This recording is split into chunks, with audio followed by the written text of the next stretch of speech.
নজর রাখতে হচ্ছে ওয়েদার আপডেটের দিকে। দক্ষিণবঙ্গে আজ বিক্ষিপ্ত ঝড় বৃষ্টি, 2 মেদিনীপুর 2 চব্বিশ পরগনায় ঝড় বৃষ্টির সম্ভাবনা রয়েছে। কলকাতায় দুপুর থেকেও ঝড় বৃষ্টির সম্ভাবনা। আরও একবার আপনাদের জানাই, দক্ষিণবঙ্গে আজ বিক্ষিপ্ত ঝড় বৃষ্টি, 2 মেদিনীপুর 2 চব্বিশ পরগনায় ঝড় বৃষ্টির সম্ভাবনা। আর কলকাতাতেও দুপুর থেকে ঝড় বৃষ্টির সম্ভাবনা রয়েছে। দক্ষিণবঙ্গের আপডেট আপনাদের জানাচ্ছি। আজকে বিক্ষিপ্ত ঝড় বৃষ্টির সম্ভাবনা রয়েছে, 2 মেদিনীপুর 2 চব্বিশ পরগনায় ঝড় বৃষ্টির সম্ভাবনা। কলকাতায় দুপুর থেকে ঝড় বৃষ্টির সম্ভাবনা রয়েছে। আরো বিস্তারিত জানাবে বিশ্বজিৎ শাহ আমাদের সঙ্গে রয়েছে। বিশ্বজিৎ, কি জানাচ্ছে হাওয়া অফিস?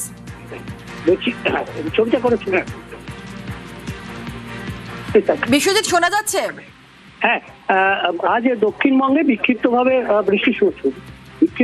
বৃষ্টির সম্ভাবনা রয়েছে এবং বেশ কয়েকটি জেলাতে উত্তর ও দক্ষিণ 24 পরগনা এবং পূর্ব ও পশ্চিম মেদিনীপুর, এই 4 জেলাতে বজ্রবিদ্যুৎ সহ বৃষ্টির সঙ্গে 40 থেকে 50 কিলোমিটার গতিবেগে দমকা ঝোড়ো বাতাসের যেমন সম্ভাবনা রয়েছে, ঠিক তেমনি অন্যান্য জেলাতেও বিক্ষিপ্তভাবে দু এক জায়গায় ঝড় বৃষ্টির একটা সম্ভাবনা রয়েছে।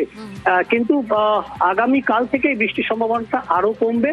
আগামী শনিবার পর্যন্ত খুব বড় ঝড় বৃষ্টির সম্ভাবনা আর দক্ষিণবঙ্গে নেই, বরং তাপমাত্রা বাড়তে শুরু করবে।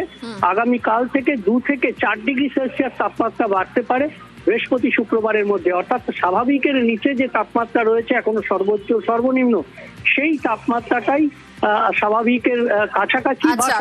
উত্তরবঙ্গের আপডেট কি পাওয়া যাচ্ছে? উত্তরবঙ্গে কিন্তু ভারী বৃষ্টির একটা সম্ভাবনা তৈরি হচ্ছে। আজ বজ্রবিদ্যুৎ সহ বৃষ্টি যেমন হবে, তেমনি দমকা ঝোড়ো বাতাস বইতে পারে কিছু জেলায়। পাশাপাশি অন্যান্য যে সমস্ত জেলা রয়েছে, অর্থাৎ নিচের দিকের জেলা, সেখানেও ঝড় বৃষ্টি হবে। ওপরের দিকের জেলা আগামী কাল থেকে ভারী বৃষ্টির সম্ভাবনা। দার্জিলিং, জলপাইগুড়ি, কালিম্পং, আলিপুরদুয়ার, কোচবিহারে তো বটেই, উত্তর দিনাজপুরেও ভারী বৃষ্টির সম্ভাবনা থাকবে আগামী বুধবার। বৃহস্পতিবার পর্যন্ত ভারী বৃষ্টির সম্ভাবনা থাকছে উত্তরবঙ্গের ওপরের দিকের জেলাগুলিতে।